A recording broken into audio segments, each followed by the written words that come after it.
Hi you guys, it's Arielle. Welcome back to my YouTube channel. I hope you're all doing well. In honor of the chillier weather and the beautiful seasonal colors, I thought I could show you 5 special activities that you can do if you're visiting Paris in the fall or in the winter. I'd like to think that this list is unique and that you've never heard of any of these activities before, but if you have, please let me know down below in the comments.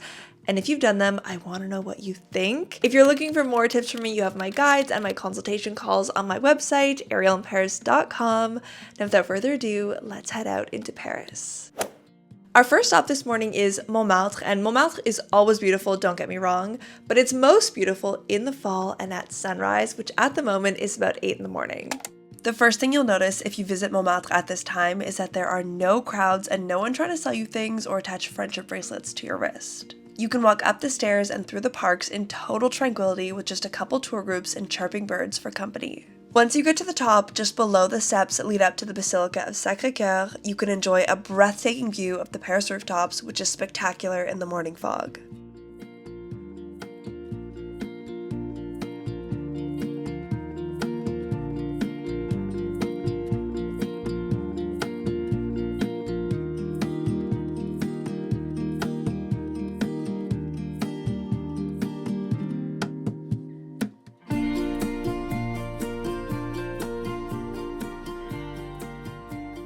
Alright, so I got to Montmartre at about 8:35 this morning. I wish I'd gotten there at 8. I think it would have been completely empty.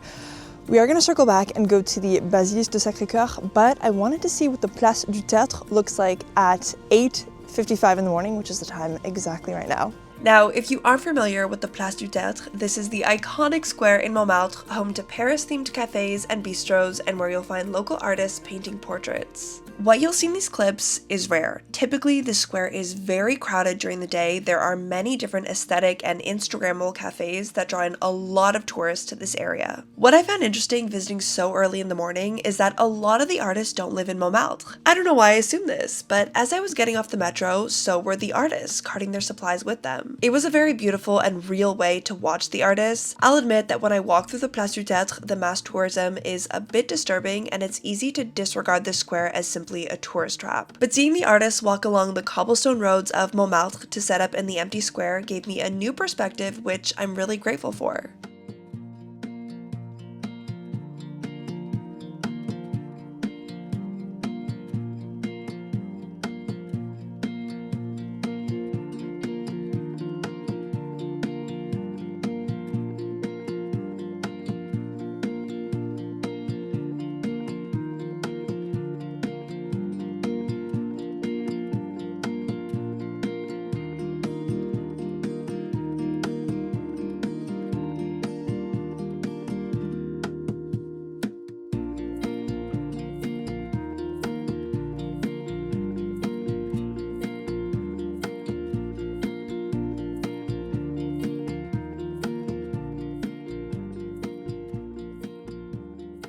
We've done a bit of a loop around Sacré Coeur, and I just wanted to say that if you step outside of Place du Tertre, right beside the Musée de Montmartre, which is a really great museum, you have the Rue Courteau.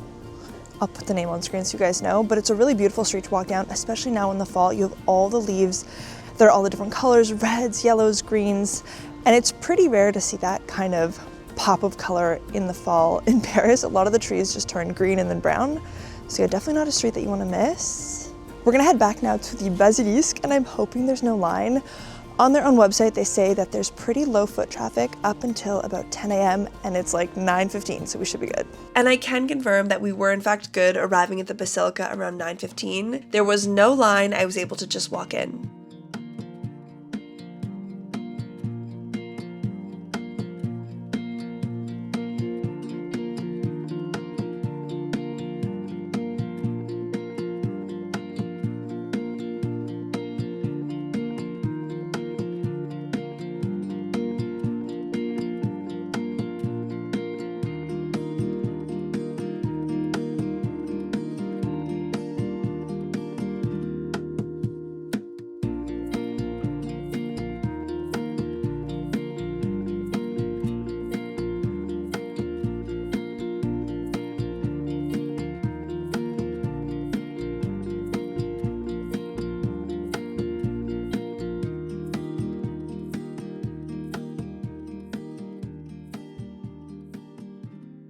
Now, visiting Sacré Coeur is free, but if you want to access the dome for the panoramic view, then you'll have to wait in line and purchase a ticket, which is €8 per adult. In the winter, the dome opens at about 10:15, 10:30 in the morning, so I did wait a little bit before going up. And I'll also mention that to get to the top, you have to climb up 280 winding stairs. It took me about 10 minutes and a few dizzy spells, but the view was quite beautiful. That said, there are free rooftop views from the Printemps and Galeries Lafayette department stores, and I do think that the panoramic view from the Pantheon is much better. So I'm not sure that I would say this is something you must add to your list of things to do in Paris right now, but I do think that being able to climb up to the dome and crossing through sections of the roof to get there was special to see up close.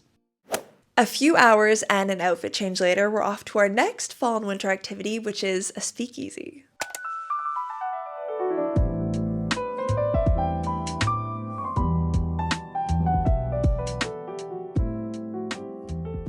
Now, there are a few wonderful speakeasies in Paris. I'll make a more complete video giving you a tour of them all, but tonight I'm taking you to a speakeasy located in a restaurant called Post in the 4th arrondissement. Skip ahead if you want to figure out how to access this bar on your own, otherwise I will spoil it for you. Essentially, to get into this hidden cocktail bar, you have to walk up the staircase to the first floor. Here you'll find a suspiciously wide beer vending machine that's actually a door, which leads you up a second red velvet staircase to a speakeasy called 404 Not Found.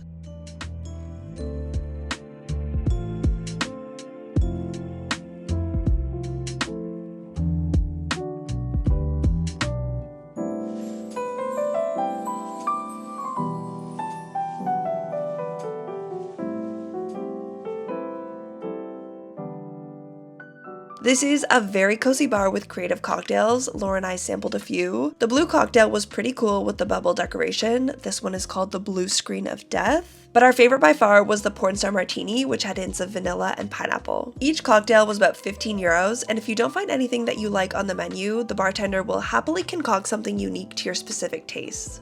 And be warned in advance that if the bartender offers you a round of free shots and warns you that they're spicy, just know that there is probably 1 tablespoon of cayenne pepper in them.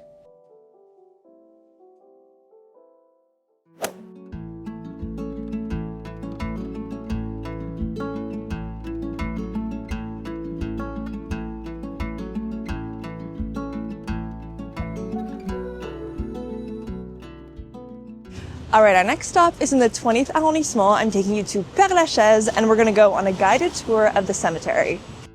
Guided tour or not, I love walking through the Père Lachaise cemetery in the colder months, as do many Parisians actually. Given that it's 43 acres of land covered in trees and greenery, many Parisians come here for their weekend morning stroll. Today I've booked a walking tour through Get Your Guide called Haunted Père Lachaise Cemetery Guided Tour for €22. Now, even if we are close to Halloween, this tour is unrelated. It's just that some do consider this cemetery to be haunted, as it was built without a church or a priest to bless the dead and keep them underground. On the guided tour, we got an overview of the history of the cemetery and visited the graves of many, including Oscar Wilde, Jim Morrison, Chopin, and Edith Piaf.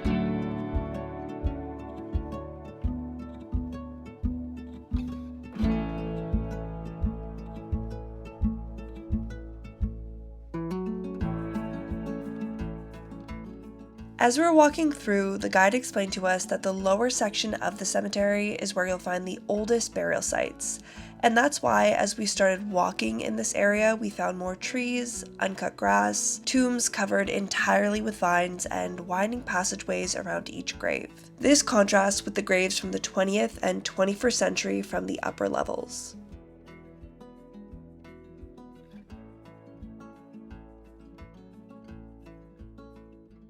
Good morning, you guys, and happy Sunday. Our next stop this season is in the 5th arrondissement, but you have these all over Paris on the weekends. The activity I want to take you to is called a Brocante. Brocante is the French word for garage sale or flea market, and they are a great place to shop for unique vintage pieces. Every weekend, there are many different brocantes that take place all over the city. To locate them, you simply have to check the dedicated City of Paris website for the schedule, which I'll leave linked down below. I remember the very first time that I went to a brocante in Paris, I was completely enchanted. Everything for sale and on display, the antiques, the dishes, the clothes, books, decor pieces. They're all so foreign and different, they were unlike anything I'd seen before. It truly felt like I was stepping back in time in Paris. One of my favorite items to hunt for in the brocante are vintage lampe bergers, which I collect for my mom.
Now the last spot that I want to mention, and quite possibly the quintessential fall activity, is a walk through a park.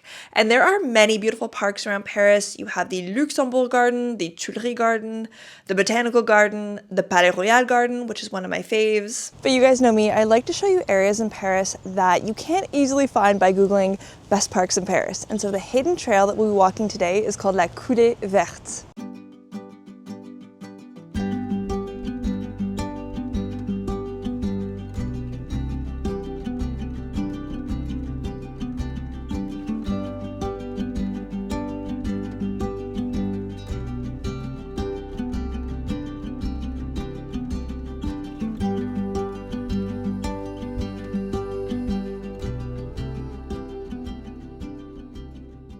La Coulée Verte is a 5-kilometer trail that goes from Bastille in the Forth all the way to the castle and park in Vincennes. While today it's only accessible to pedestrians, it was once an old railroad.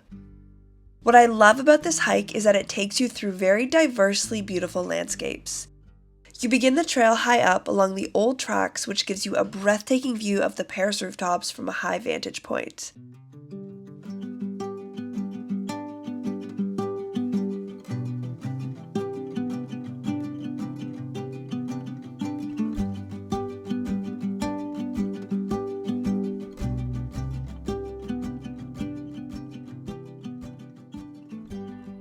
There are also sections that run alongside some beautiful stone buildings, and it's very interesting to see that up close.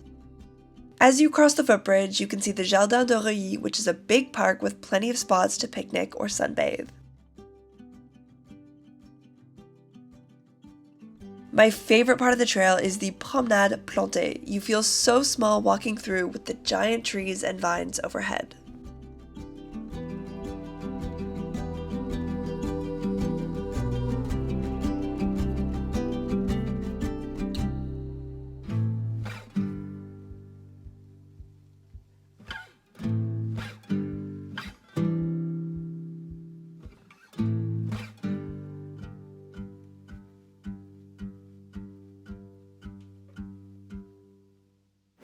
So that just about wraps up today's video. I hope you enjoyed seeing a bit of Paris in the fall with me, and I really hope I gave you some new ideas for things that you can see and do in Paris. You'll have to let me know what you think down below in the comments. Thank you so much for watching. I hope you have a great weekend, and I'll see you guys in the next one.